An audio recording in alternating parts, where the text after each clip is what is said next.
And you can, all the United States lifters are on their feet right now for James. The final lifter it is getting in loud. this session. Yes, this place is erupting. Man, this will be a massive PR for James, and this is to pull for third place overall.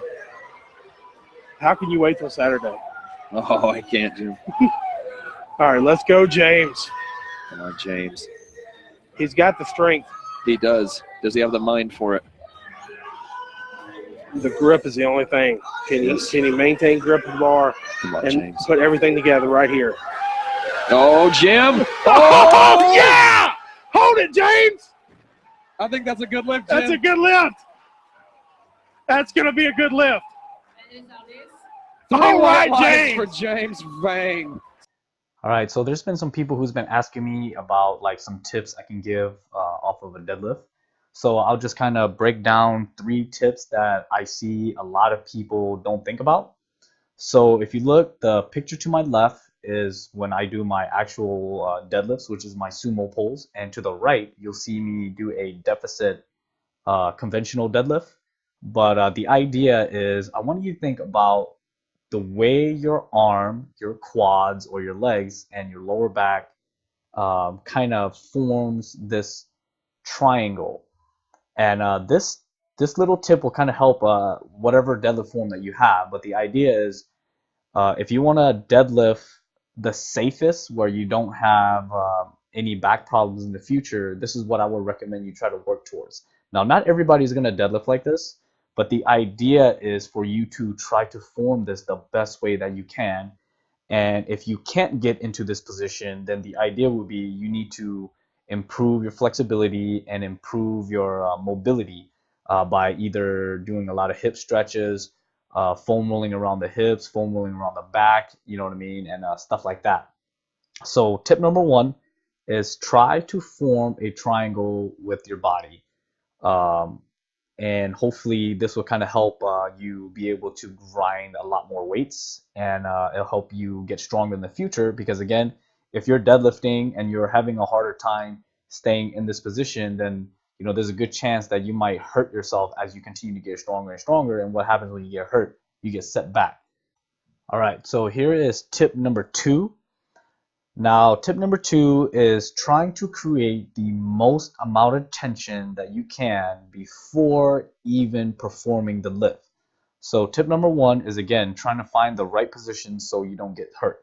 Tip number 2 is, along with that form, figure out a way to flex your entire body.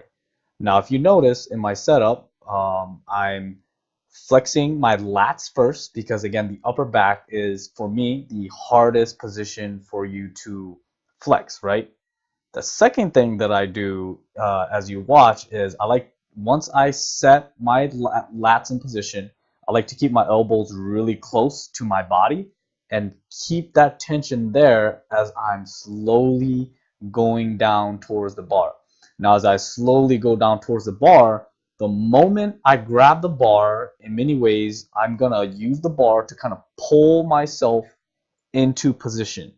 Now, the moment I grab the bar, as I'm pulling on the bar, my lats stay tight.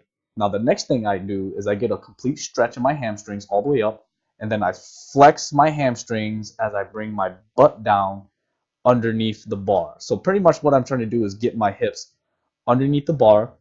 And as you notice, the moment I set my hips down and I get it underneath the bar, I wait for a second. Now, I'm creating so much tension that 315 pounds is already coming off the floor before I even perform the lift.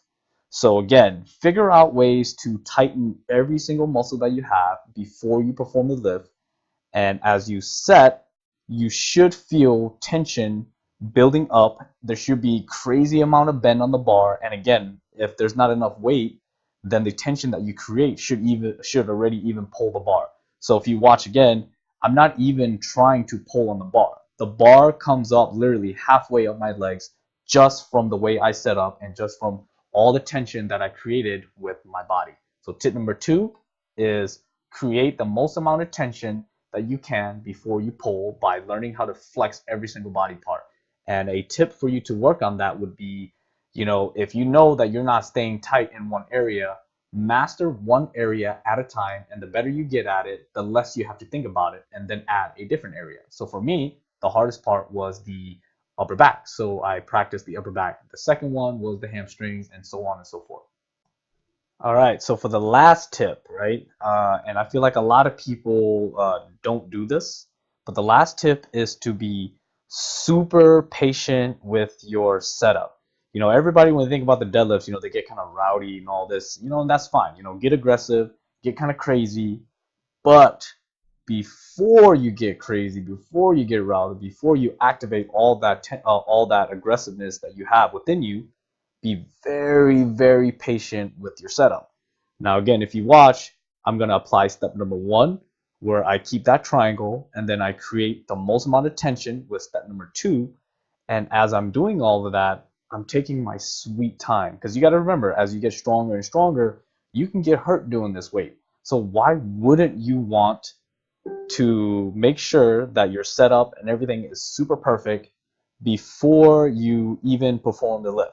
So as you practice this, you know, these 3 steps over and over and over again, you know what I mean? Like it takes me years and years of work in order to create all of this, you know, and if you're not willing to put in the work, then you're not going to be getting the weights. Now this is, again, 500 pounds, and I'm practicing my technique, I'm practicing creating the tension, and I'm practicing my slowing down the way I do my pull. But the moment I'm ready to pull, I try to do it as aggressive as possible, which is why the pull looks so fast the moment the bar leaves the floor. Now, the reason why you want to practice this is because strength is a skill. You know, you don't want to think of it as, you know, genetics. You want to think of strength as a skill that you want to practice over and over again. That way, again, you know, this is 500 pounds. You want to be able to do this with your maximum rep. And every time you hit a super heavy weight, because you practice it so much with lighter weights leading all the way up to your max looks like a super light weight. And, you know, I like saying super because, you know, I like One Piece. Super! But anyways, hopefully you guys enjoyed the video. And yeah, those are my 3 tips. Peace. Come on! Let's go!